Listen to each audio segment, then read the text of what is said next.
You are listening to the Gritty Podcast, where we talk about all things gritty.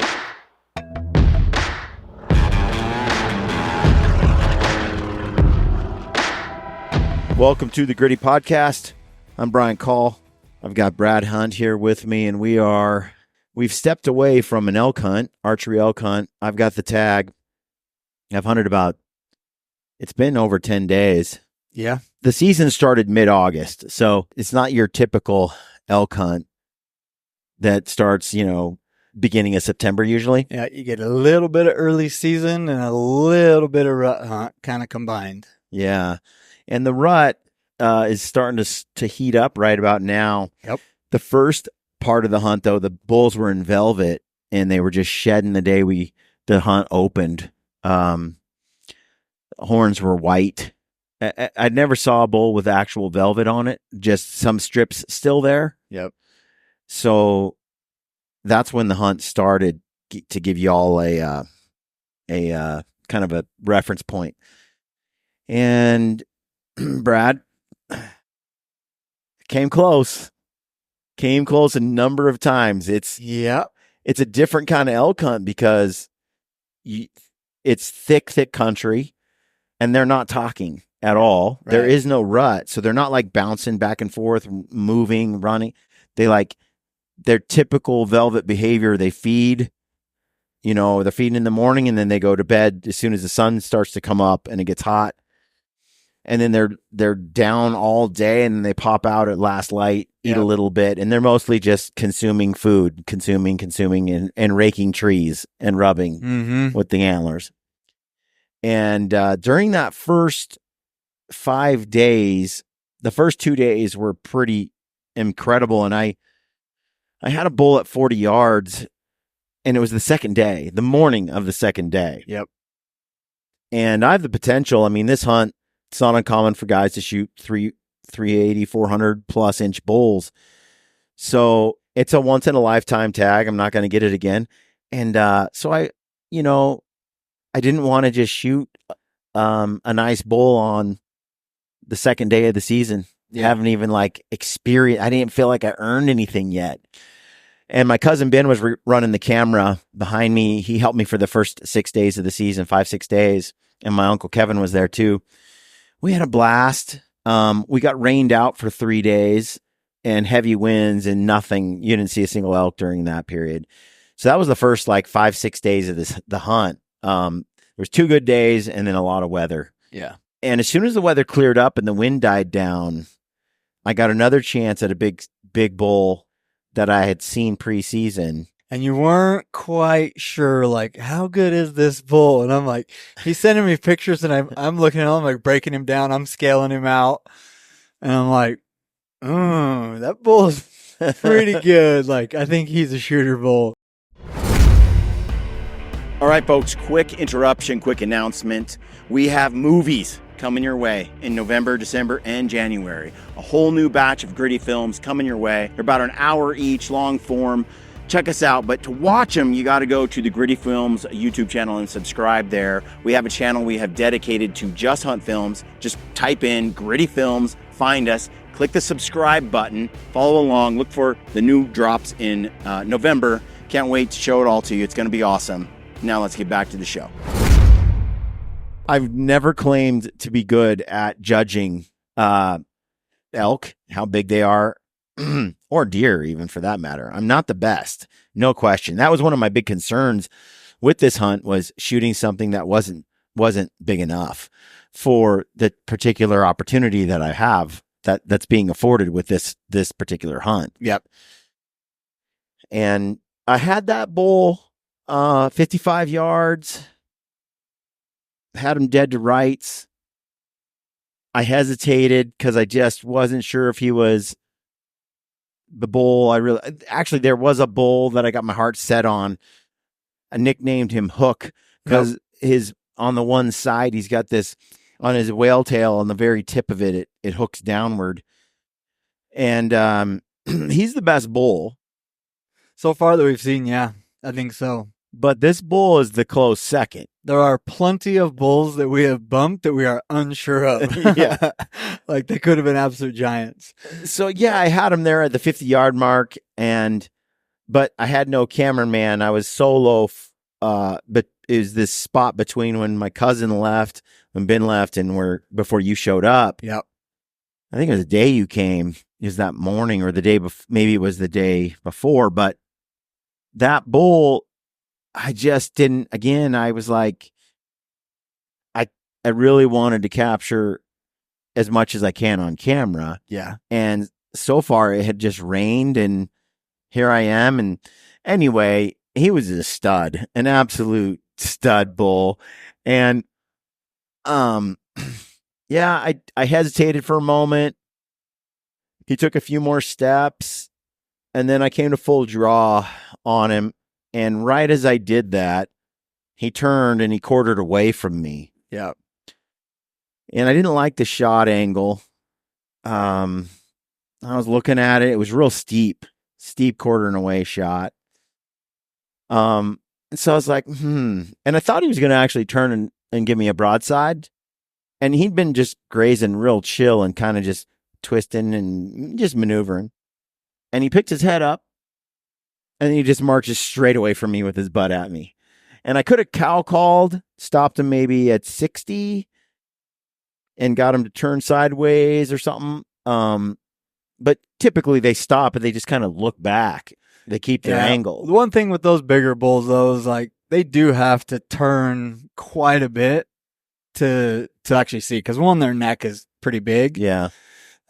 So in my experience, which is not a ton with a bunch of big bulls, but I've helped buddies in Nevada and that have been around some really big bulls.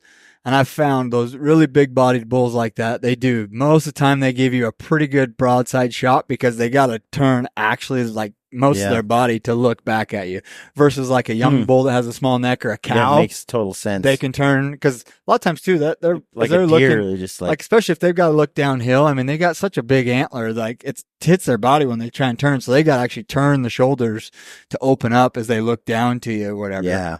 So, well, I was looking for an excuse not to shoot him anyway.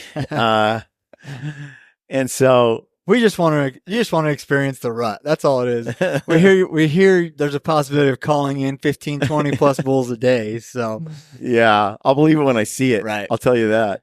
But the bull decided to walk straight away from me. I didn't attempt to stop him. And frankly, based on the movement I had seen, I thought the next few days they were just going to be in the wide open moving like they had been. Those first few days of the season for you, I really think that they were in that rubbing phase, and over the last, they were patterned. They were kind of patterned. They were still in the rubbing phase, so they were still out in the open more.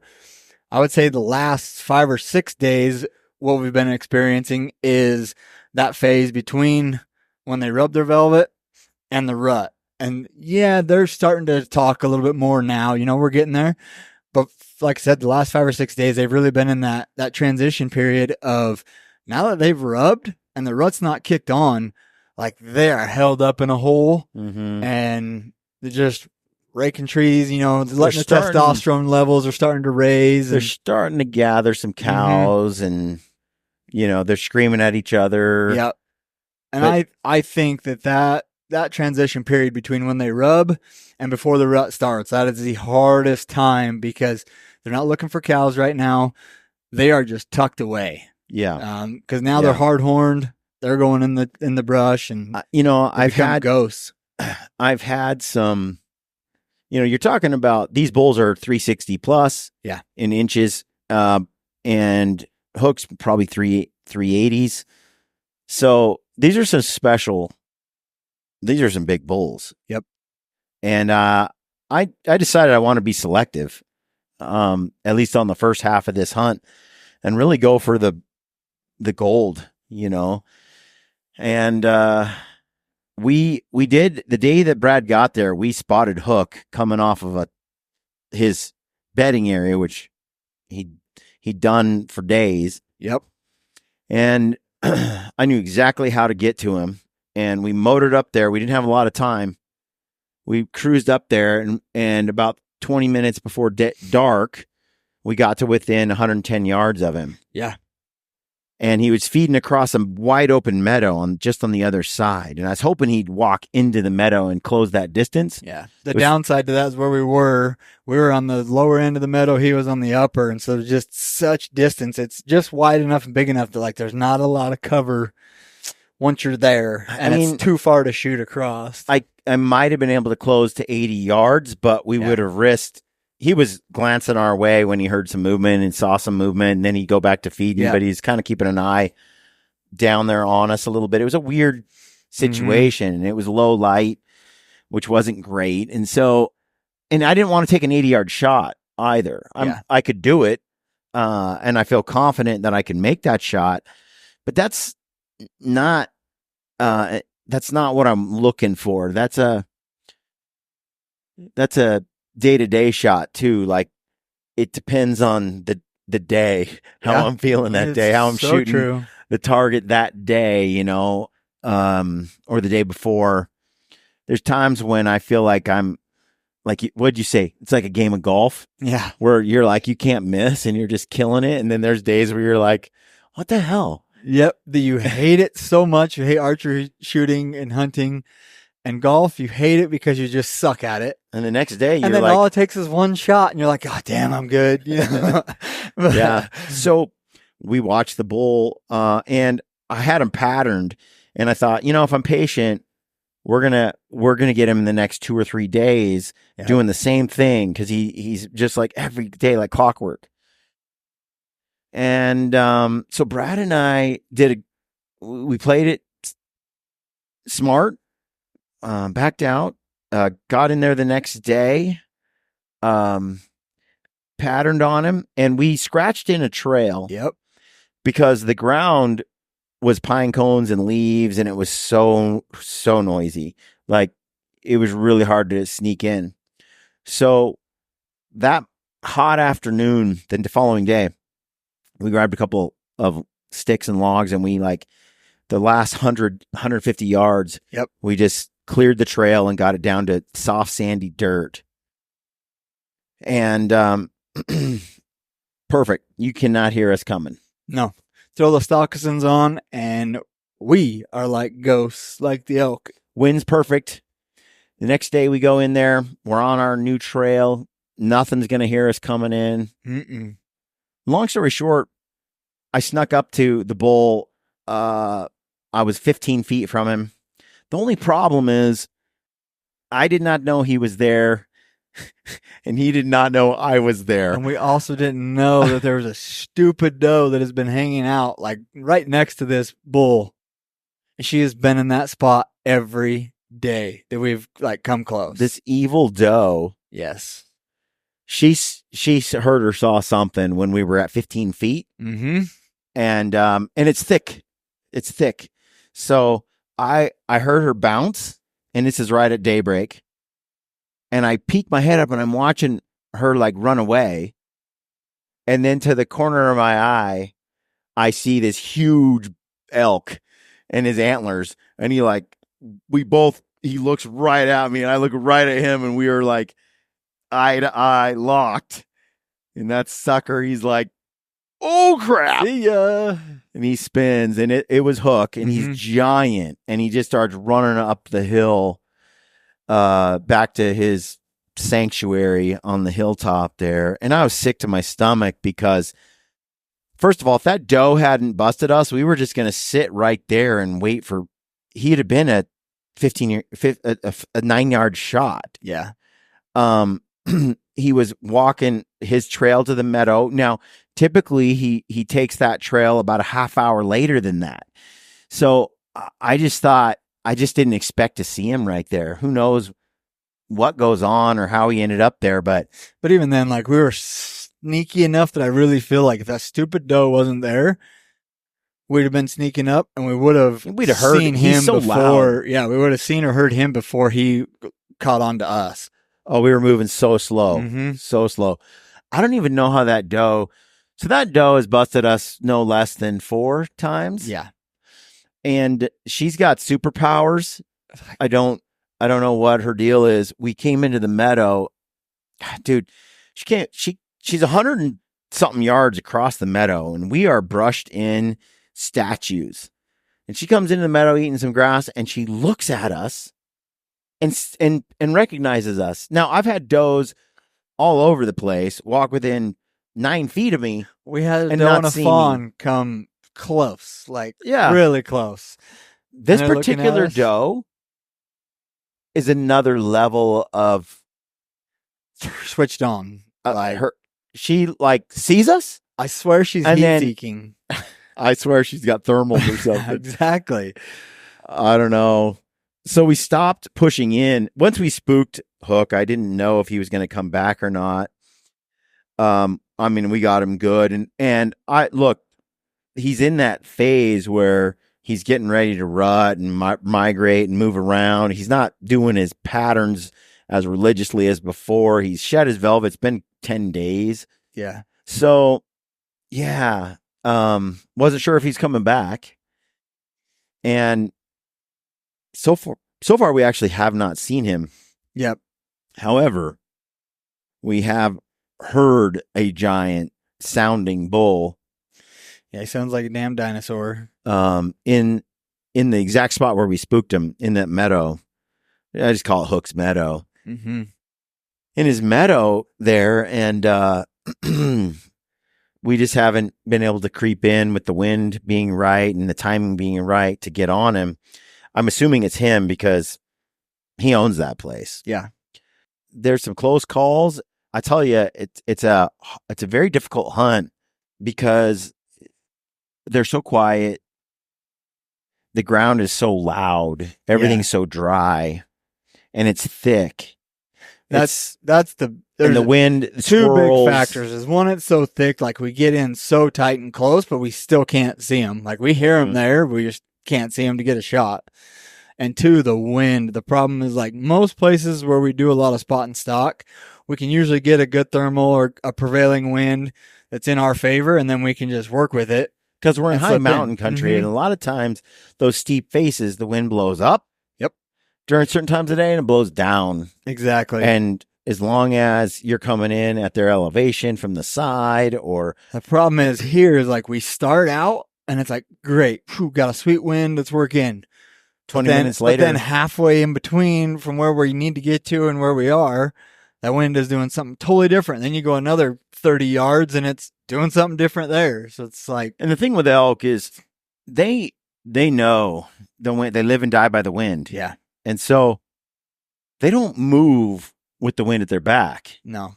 They're moving. If you try to get in front of them, look, they're moving Yeah, So they got that- the wind in their face. so they can smell what's in front of them as they approach it. And then they wait for those winds to switch, and then they head the other direction. Yep. And so it's been a little tricky. You can use terrain features where they don't like to go, or where there's a wall of timber that's too thick for those big antlered bulls to go into, or you can use these terrain features and some of the wind directions to angle your way in and keep the wind. Like where we've set up 3 times or so is a great example, because we got a dark patch of timber behind us. The bulls don't typically travel through it all that much. Our bull is out in front of us, and we're perched right on the edge of a hill, an open hill, but we're in the timber, and Yeah. the wind sucks into the timber because it's cold in there. And as the heat comes up, that wind sucks into the timber. And if we stand on the edge right there, the wind's in our face, and that bull will walk out, give us a 50, 60 yard shot, Yeah. or 40, 30, somewhere in there. And we've been in the right spot. The bull just hasn't actually come through that spot. I've seen him do it many times. He just hasn't done it yet. We'll be there at first light. We've waited, and it's,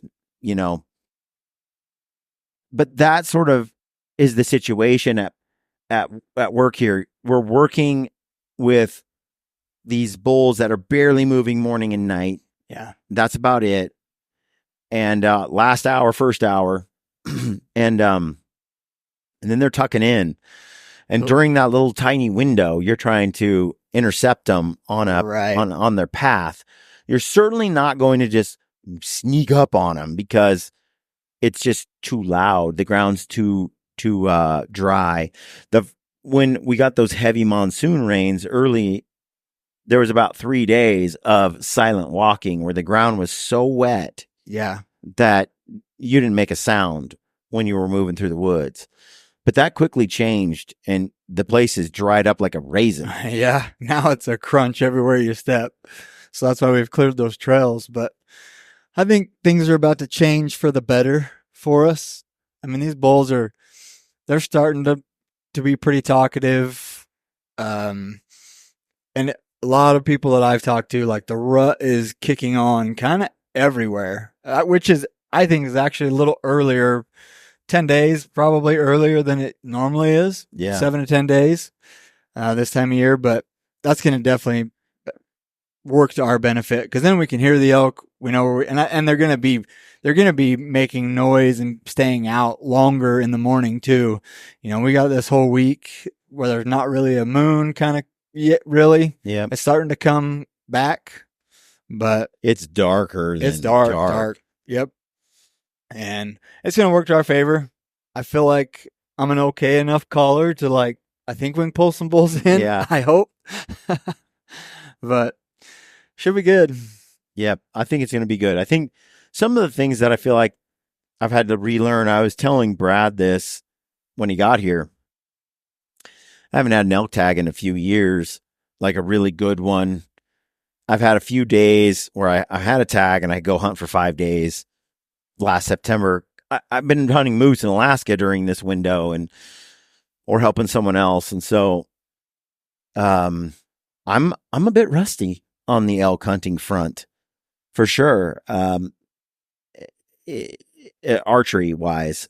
And, just a couple little details that were lacking, that, a few years ago when I was sharper and more like in the groove of hunting elk all the time, I didn't make these mistakes, but it's been a minute.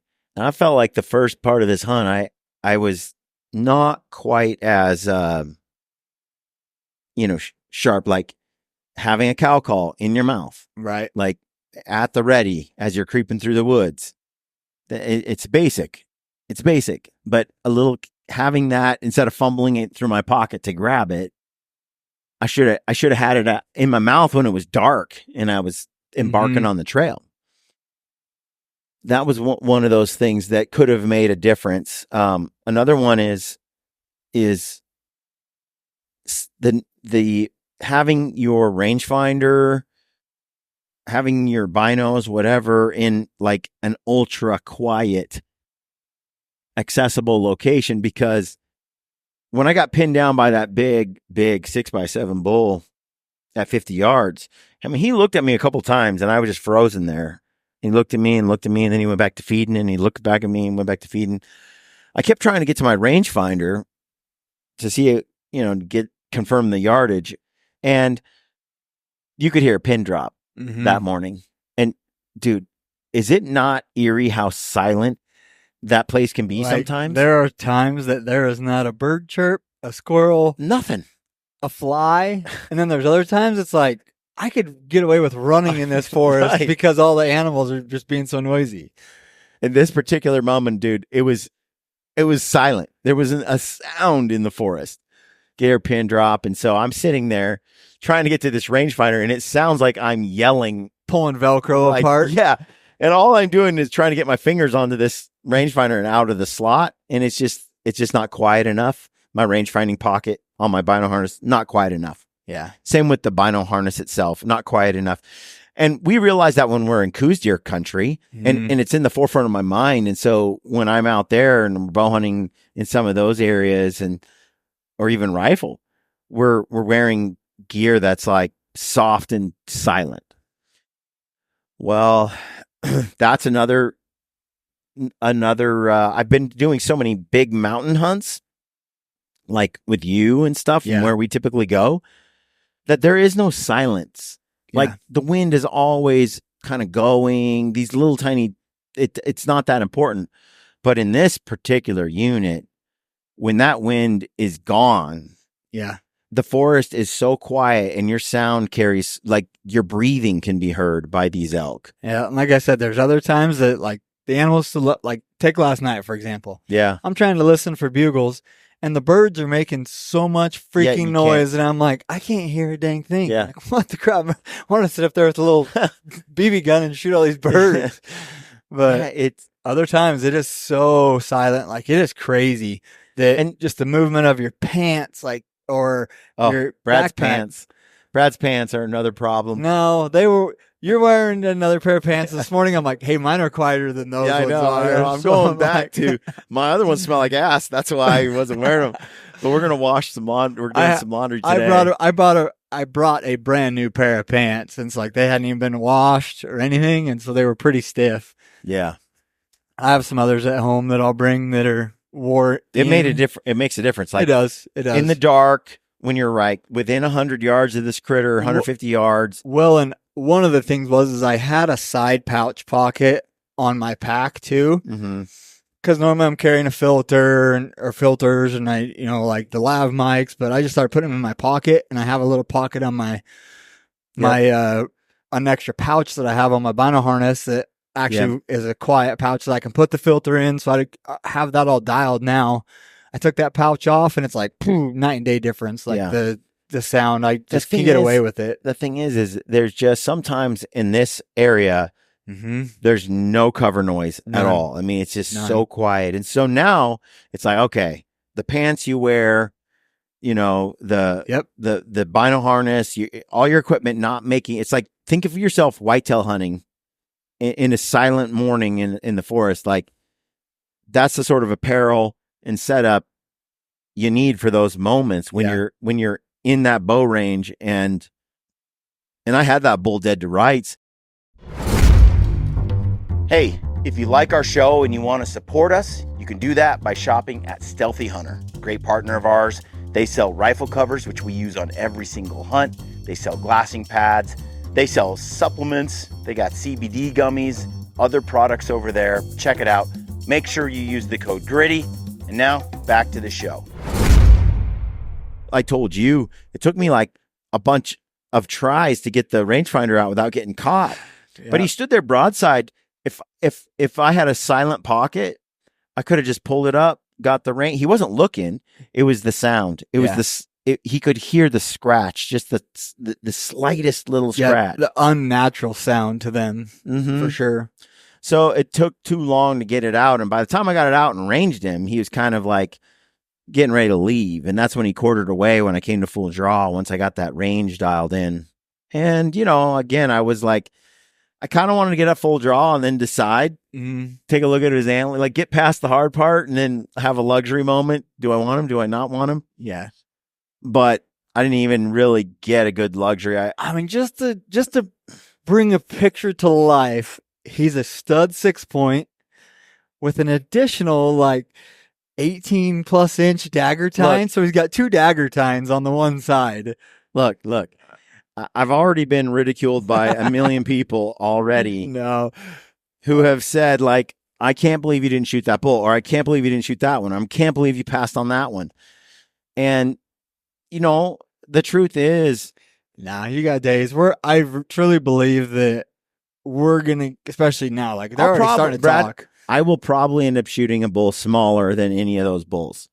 It's still going to be a nice bull. It's going to be a great bull, but I probably will.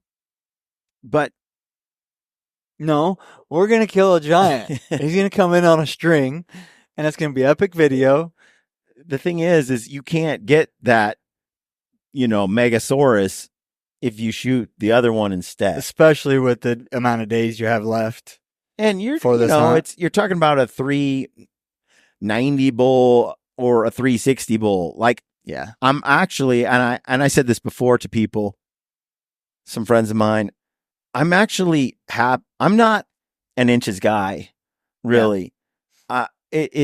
I feel like they're all big. Mm-hmm. They're all really big. Yeah. And I'd be happy with just any of those bulls. But but I'm telling myself going into it, set this goal to try to find the unicorn for this particular area. Yeah. They're all unicorns in here on this hunt compared to any hunt I'm on.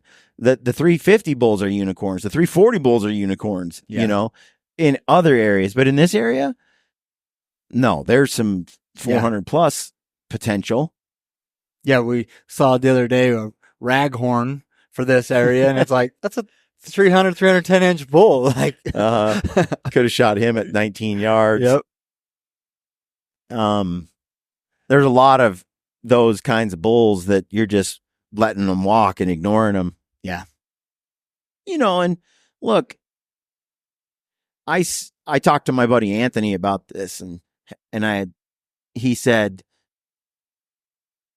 the way I would approach this, and basically I've taken his advice, is hold out for a Megasaurus. Mm-hmm. Try to shoot a Megasaurus the first 2/3 of the hunt. Yeah. And if you don't get one, and the last week of the hunt, you shoot like a 330 bull with your bow, he's like, are you going to be upset about it? No. I tried for a giant, and instead I got a beautiful 6x6 at the end of it. I actually would rather do that than shoot that 350 bull on day 2. Yeah. Right. And then just wonder or be done. I don't know. There's this thing too where there are guys wired that want the result. They want the result. And then there are guys wired that want the experience. And I've been around both. And there are those who want both, but typically a guy will crave one or the other. I'm heavy on the experience. Right. That's why I didn't hire a guide. I thought about it. I looked into it. It's a once in a lifetime tag. You know, you're talking 20 points to get a tag like this. It's 20 years of waiting. It's like the potential is there, but the experience is richer for me just struggling all on my own. Well, and it was fun too. Like, we went and hung cameras and scouted, and we had, you know, these target bulls, which we've not seen any of those target bulls. Oh, we saw 007. That's true. That's true. We did. We saw one target bull. We saw one of our 12 target bulls. Dude, on that note, I think, what if we saw Blade? What if we saw, I mean, I'm so curious about some of these bulls when they were in velvet in July. I would love to see them again in like hard orange. I know. I don't know where the hell they are, but it's thick country. Like, they're there. And like I said, I bet another 5 or 6 days, like, we could start seeing all those bulls because they're coming out of the works right now. Because like I said, they're in that stage right now where they've rubbed their velvet. They're not rutting. They're hard horned. They are tucked away. They're chilling. Yeah. Right now, just in a black hole. Yeah. But when they start rutting here soon, in the next few days, you know, start traveling, looking for cows. I mean, the bull to cow ratio is way on the bull side, number of bull side. Yeah. Yeah. Like, I don't know exact numbers, but I would say it's like 4 or 5 to 1 bulls to cow. Okay. We've been hunting for over 10 days, 12 days, something. I only saw this whole trip. I've seen 12 cows, and I saw them all the day the season opened. Yeah. And in the last 11 or 12 days, I have not seen a single cow. Yesterday when I did my little recon work, you were sitting at Wallow and stuff, so I went out and searched some other stuff. Yep. And yesterday when I pulled up on this glass and knob on the side-by-side to get advantage, as I pulled up there on the back side, there were between 15 and 20 cows with 1 or 2 bulls, but they took off like as soon as I popped up, and the sun was like, you could barely make out elk. Yeah. And so, you know, at the time I spent here, that was the only cows that I have seen.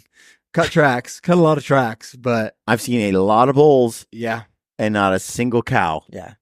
I mean, that's the opposite of my Oregon upbringing, where it was like, you see cows. You can't find an animal with a horn to save your life. Right. So not the case here. No. And that's why I think over these next few days, the rut kicks on. Like I said, they're already talking. The rut is starting to show some interest. And I think these next 4 or 5 days, 6 days, it could get crazy where hopefully it's like we're calling in 5, 10, 15 bulls a day and you can be real choosy on what you want. So yeah, I don't know. I think that archery is one of those humbling endeavors where you have what you want. Yeah. Hunting is like this as well, but especially in the archery game. And the world says, no, you just can't have what you want. Mm-hmm. You don't always get what you want. You can put in all the work, put all your skill into it, and you can put everything on the table and still be denied. Right. And that's just the way hunting is. There's so many factors that, play a part in it, and with the weather and what the elk are doing. And I mean, like yesterday, we zigged when they zagged. If we would have just stuck to what we were doing, we maybe been in the right spot at the right time. I know it feels like that more often than not. I was talking to Ryan Carter the other day, and he said to me, Brian, you can make 14, 15, 16 mistakes in the season. Yeah. But the bull that catches that arrow, he can just make one mistake. Yeah. He just needs to make one mistake and it's over. Mm-hmm. Well, we're at that stage where there's going to be a bull who makes a mistake. Yeah. I mean, we've got to be at our 13 or 14 or 15 mistakes. Yeah, no doubt. No. That's true though. Like you just got to keep going. You got to get up every day. You got to get out there. And one of those times, luck favors you. And all it does is you spend enough time out and working hard. All it takes is one time for you to be in the right spot and that bull to be in the right spot, and it goes down. Like, you may put in 20 days, but all it takes is one day to make all those 20 days a magical moment. The thing on this particular trip too is, as I've had buddies that are like, you didn't shoot that bull? What were you thinking? Like I was saying earlier, I value the experience more than the result. I wasn't one of those buddies, but I did say as I started breaking down the photos and video of that bull more and more, I'm like, yeah, Brian, I think he's a shooter. So when we get our opportunity at him or another bull, like we're to the point, now where we're like, oh, it's coming down to the wire. It's coming to the wire, yeah. But I think it's going to get good. I really do. Just my gut feeling. The thing is you've got to, you're weighing. So I get to do this for a living. Yeah. I'm going to cancel a lot of other trips and plans I had this fall so I could indulge in the days I wanted for this particular hunt. And I kind of wanted to experience the whole thing. Mm-hmm. If I had the bull I wanted step out and I'd have killed it already, that's fine. But to kill any other bull at this stage would take away all the experience that I'm going to get over the next couple and weeks. I think it's cool to have the opportunity on a tag like this with the caliber of bulls that are there to be able to experience them in the rut and stuff. And hopefully we get to have some sweet call-ins and some sweet setups. And I mean, they're no mule deer, but it's pretty cool when those bulls are coming in screaming their faces off. Well, and I've said this before, like you're weighing your hunt. When you shoot the animal, it's over. Yeah. Tag goes on the animal, hunt is done. Yep. And as long as the tag is in your pocket, there's all these mysteries to be discovered, all these experiences to take in, all these struggles to go through, as long as that tag is not punched. Yeah. Well, I don't know about you, but there have been times that, whether it's close to the last day of the hunt of the season or in the middle or wherever, doesn't really matter. But there are times like I've punched my tag And especially a lot of times solo. I've punched my tag and then I'm just like, I've sat there for an hour before I started working on the animal because I'm like, man, the hunt's over now. Like, it's over. Yeah, and I've year. I've been blessed enough to have enough successes and moments, you know. It's I struggle because when I have that tag in my pocket and I'm put the crosshairs or the sights on an animal and you're debating, do I take them or do I not? You're giving up all the future experience that might come your way or the thing you might see. And when the animal I'm after, when the desire for the result is greater than the desire for the experience because the result is looking so incredible, that's when the scales tip. And I'm like, oh, I'm shooting right now. I'm shooting. Right. And I just didn't feel that intensity with those bulls that I had in my sights. I just didn't feel it. There was still this part of me that's like, yeah, but what's out there next? Do I want to? And I've learned over time, I really need to feel that excitement when I see it. I told you, I was like, I just wasn't so excited, Brad.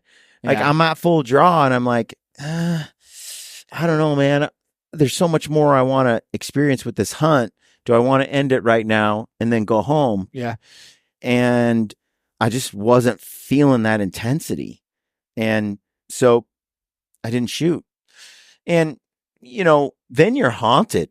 You're haunted by, did I make a dumb choice? Right. Should I have shot? Did I, in hindsight, was I just in the moment, did I just use bad judgment? Because that's another introspective decision to be making, like looking into yourself and saying, hey, are you just being an idiot?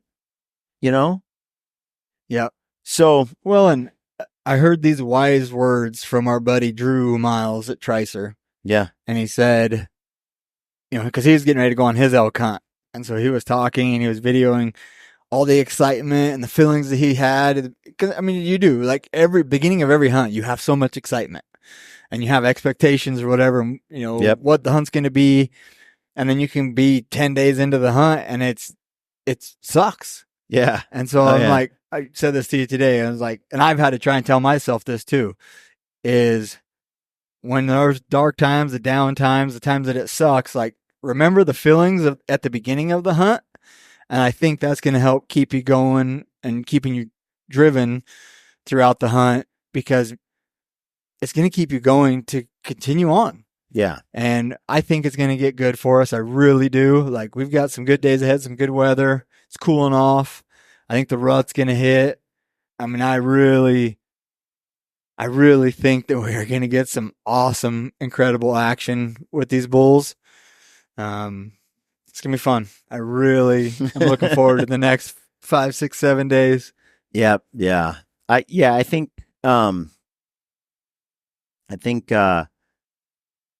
one of the other lessons learned here is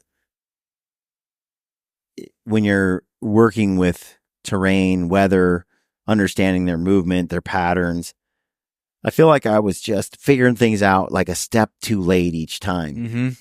There's not much I can do about it though, because I haven't hunted here before. Yeah. This is the dates, the location, the terrain. It's all brand new. Yeah. It's all, you're figuring out, and you're trying to figure it out faster than the hunt is ending. Well, and if I could go back, I know start over now that I know what I know. Right. Oh, 100%. Dude, I'd be a killer. Yep. I mean, you know exactly. You wouldn't be wasting your time and figuring out this other stuff, because, like, what you know now is like, man, I probably could have killed one of those absolute giants the first couple days of the season. And typically that's what happens when you hunt with a guide that's been doing this area for 15 or 20 years or something like that. They know the behavior, the patterns, all of that. But I wanted to do it myself. Yeah. And I think you've done a good job. Like, I don't know about you on other hunts, especially, like, not so much in an area that I have had some time in and kind of know. Yeah. But every time I go to a new area, and I know you've been doing this for this one, I don't know if you do it for all hunts, but I document everything every day Yeah. of what's going on. And man, it has helped me on so many other hunts in other areas that are similar to what I'm, hunting in. I mean, it's not the same area, but it's similar to the same terrain. And so when you, especially nowadays on your iPhone, you got the notes on there that stick with you forever. Just journaling the whole thing. Just journaling every day, what the wind is doing at this time. Like, when I saw an animal, so beneficial in what they're doing. When that horrible doe busted us. I know. It's like, I mean, I literally write down every detail, what the thermals are doing at this time, with this stormy weather, what the stuff is doing. It makes a tremendous difference, because then you can go, okay, I woke up at this time, left camp at this time. We got here, we hiked in, they were here at this time. You start to learn. Yep. And on day 2, the weather was doing this, and now you're on day 12, and it's like the same situation, the same day. You're like, oh, okay, what was the wind doing this day? Yep. And then it allows you to kind of get into those spots. Well, the day that we got to 110 yards on hook, that was a day where you showed up and we're like, there he is. Yeah. And we were glassing from far, far away. And I'm like, I know how to get there. I know how to get there. Right. We drove, we cruised down, jumped out of a rig, motored up the mountain super fast. And we did. We got to within 110 yards. We knew the route to get there. If he had just been, lower in the meadow, he'd have been a 60-yard shot. Right. And it just was bad luck that he was just feeding where he was feeding. Yep. But we were right in the spot. And that was from weeks of journaling, getting in there, knowing the routes, how to get there fast, how to approach it, which way the wind blows into that meadow. Yep. All those factors. And it came together perfectly. Same thing when we accidentally bumped him at 15 feet. Yeah. I suspect there are many days that I got close, but he heard me coming because we didn't rake a trail. Mm-hmm. And so he heard me when he was 100 yards out, and he's like, I don't know what that is, but I'm going to ghost into the woods here and fade away. Right. And once we brushed in or raked in a trail, we've been able to slip in so quiet that we took away that tool that he has for defense. And now he's relying on his eyes and his nose, but we got the wind too. So I wish a coyote or something would get his other tool of defense out of that meadow. Kill that doe. It's just ridiculous, man. Like even today, we're slipping in real quick and we just saw tracks and we were like, oh, that damn doe. And sure enough, boom. 30 seconds later, she's there, busting out of there. Blowing. Making a racket. Yeah. I feel like there are, but the more days you spend in the field and the more you're at it, it's like these little mistakes. Yeah. You've sharpened tighter and tighter. Like having an arrow on the quiver or on the arrow rest, locked and loaded with your release ready. That was another thing. When I came on that first bull with Ben, I had to get an arrow out of the quiver and onto the bow, which took me a minute, but I did. Yeah. And then I was like, it's day 2. Do I shoot him? Do I not shoot him? Trying to decide what to do. And, but it's small. You'd think, oh, Brian, how could you, not? Well, we were in a hurry to get to a specific bull, and we just happened to have an opportunity step in front of us at 40 yards. Yeah. And he wasn't the bull I was after. He wasn't quite big enough on day 2. But gosh, man, it was another mistake. There's no ifs, ands, or buts about it. I should have had an arrow on the rest already. Oh, I think now though, like, we're pretty dialed now. Yeah. And slipping in. And well, I think anybody that's listening, the same thing happens on most hunts from across the country, especially though on archery hunts. Those are the details that, this constant always being ready, like it's going to happen at any second sort of approach. Those things have, that's the difference between those that are successful and those that aren't. Yeah. Hey, if you like our show and you want to support us, you can head over to Canvas Cutter. They sell these awesome bed rolls that we've been using for years. You can just throw these suckers out on the ground, camp in them. You see I got my sleeping bag inside. Can't recommend them enough. They also have duffel bags, some of the best you've seen, Canvas duffel bags. They've got beanbag chairs as well. They call them the dirt bag. They got wall tents. Head on over there, use the code GRITTY. Check it out. Cannot recommend the bedrolls enough. Let's get back to the show. Another thing too is as you're talking about details, like something that I've been working on, I mean, for a long time is making sure that my mobility, my flexibility, my joints and stuff are mobile. Like shooting from your knees. So most guys stand at their target, they stand up, they shoot, then they get in the mountain and you're crouched down and you're shooting from your knees and stuff. Hiding tight, and you can't sit there on your knees for a long time because your legs go to sleep, your ankles hurt. Like practice that stuff too a lot, because 99% of the time, I would love to be able to shoot from my feet standing all the time in an animal, but that very rarely ever happens. Right.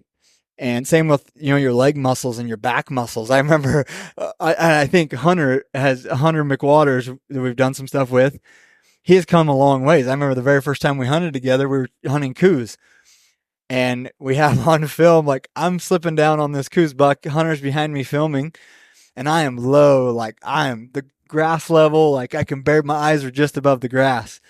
And I'm slipping in, and on the video, Hunter is up there like, oh, my back. He wasn't as mobile. Fully upright. Wasn't upright. And we'd been stalking. Running the camera. Yeah, we'd been stalking for like 45 minutes. So, I mean, we were in that tense posture for a long time. So, I mean, working your body up to that. So those are some of the details that I think really get overlooked. Yep, agreed. And every day, though, you tighten the noose a little bit. Mm-hmm. You just got to get up, keep going after it. And you may not succeed. That's life. That's hunting, man. But that's why we do it. Mm-hmm. That's why I do it. There's nothing more humbling, right, than working so hard to have a result, but being denied that result. In life, you're going to be denied. In hunting, mm-hmm. You can't just get this tag. No. That's once in a lifetime, and then you're just given a result. You're guaranteed to shoot a giant animal. Yeah, I was on the phone talking to my buddy, and he said, this is bow hunting, not rifle hunting. If you just wanted to come out and kill a big bull, get a rifle tag. Right. He's like, that's not what you did. You went and got a bow tag. Mm-hmm. You got an archery tag. With an archery tag, there are no guarantees. There's no guarantees. It's just a series of close calls, failures, until enough failures stack up that eventually a successful moment arises. Well, or it doesn't, and the hunt's over. Maybe this has just come with a little more age or whatever. Yeah. It's had a lot of success at a young age hunting in that. And I have really, as I've gotten older, I don't ever say, oh, I'm going to be successful on this hunt. Like, because there are times that I think that we are going to be super successful and it's going to happen. And my expectations are so high that I'm like, I'm so disappointed when we don't connect on an animal, and again, that's hunting. Like there are times that we've gone on trips and we ended up staying 2 or 3, 4 or 5 more days. Yeah. Because it didn't happen for us. And I don't know, nothing bothers me more when we put in so much time and effort and then we don't come home successful from a hunt because all the time and effort put into it. And so I really, it's like a mentor or somebody you look up to or an idol or something. Like I quit putting people on a pedestal a long time ago because then I meet these people and I'm like, oh, you're not the person that I thought you were, the celebrity or whatever it may be. Yeah. And so I've found myself not having these expectations. Like all I can do is control the things that I can control. I can work hard. I can get up every day. I can put in the effort, go to places that I might not think other people are at, keep myself in shape for those hunts like that. And just do the best I can is what I've kind of found. And the result will come on its own. Yep. Most of the time. No doubt. But there is no shortcut No. for earned experience either. So No. a lot of what I know now, I've earned over decades of this sort of struggle. Yep. And so now, you know, the demons and the doubts will pop out into your head and be like, you know, hey, you made a mistake, or you should have made that call instead of that call. And nowadays, you know, my attitude is, I heard Pedro say this the other day, you know, he's gotten very good at chasing the demons away. Mm-hmm. You know, it's life. And the more you bow hunt, the more you realize that you're going to have a lot of mistakes. Yep. Before you can get that successful moment. Yeah. Somebody asked me the other day, actually, like, how do you deal with the failures and mistakes you make when hunting and stuff like that? And this may or may not be the right answer for you, but for me, it's like, I try and learn from that mistake. Like, why did it happen? What happened? You know, what could I have changed? What could I have controlled? And we do this a lot. Like, if we have a mistake, I mean, I'm fortunate to have guys like I don't you want to make it twice. And Lampers. I don't want to make that mistake twice. And I want to say, like, okay, this is the situation. This is the mistake I made. Like, what would you do? And I think talking with your buddies, or especially people that have a lot of experience, figuring out maybe what they would do. Like, I love sitting down and picking the brain of like Brian Barney and stuff like that, because, you know, I mean, he's been bow hunting a long time, and right. he talks about all his failures. And it's like, man, if I can learn from his failures just as much as my own, that's going to help increase my odds too.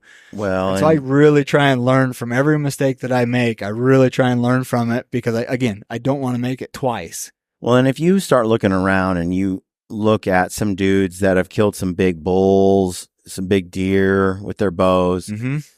Especially those that are fairly consistent at it, and you go out and you ask, and you start saying, how many days did you hunt before you got that bull? 18, 20. You'll hear these guys talking about, you know, 20-day hunts mm-hmm. to get that bull. And I think it's something that's often, you know, untold. Yeah, or overlooked. Overlooked, yep. Is you're a guy that goes out, you know, takes 7 days off, 5 days off of work days, and hunts a couple weekends combined. You know, you're talking about a 8-day, 7-day season. Yeah. It's hard to kill an elk in 7 days on most hunts, even when they're good hunts. Mm-hmm. And a guy that can take 15 days, a guy that can take 21 days, well, there's a huge difference between odds increase a ton. Yes, the success rates, because again, there's a lot of mistakes that need to be made. I feel really good when I, like with Brian Barney, we'll have a conversation, and you know, he'll mention how many days he hunted for a moose, or how many days he hunted for this deer or elk that he was after. And it's like, whoa, that's a lot. Ryan Lampers, how many days did it take you to kill that bull? 23 days. It's like, yeah. What? Yep. 23 days? So, you know, can you get lucky? Sure. Yeah. Can you be so skilled that it takes you a lot less time? Of course. Yeah. But on the road to getting there, there's no substitute for just days. I know some of the trying. Couple of the biggest bucks I've killed, man. I'm overall 20 plus days, and that was before I was doing this. Mm-hmm. And I mean, the one buck was almost 30 days off and on, you know, throughout 2 different seasons, an archery season and a rifle season. And man, when I shot that buck, like, all the emotion came, because it was like, I've never put this much time into an animal. But you know, when you find something you want, like, it's crazy. It is. Yeah, it's a crazy thing. But I think that we've got, I had the days to indulge on this stage in my life, and I have, and it's been very, very rewarding. Yeah. I've learned a lot. I feel like I'm skilled. I'm a capable, skilled bow hunter. I haven't got the bull on the ground yet that I want, but it's been fun because I'm not operating at a complete loss. Like I'm capable. Yeah. And that took years of this kind of grind to get there. And it's not for everybody, but those who get it, you know where I'm coming from. We have another about 10 days, probably 9 days to get a bull. Yep.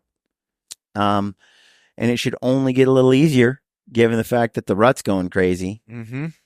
It might be hard to get a giant. I think there'll be a lot of 6x6 bulls Coming in that are pretty and that are nice.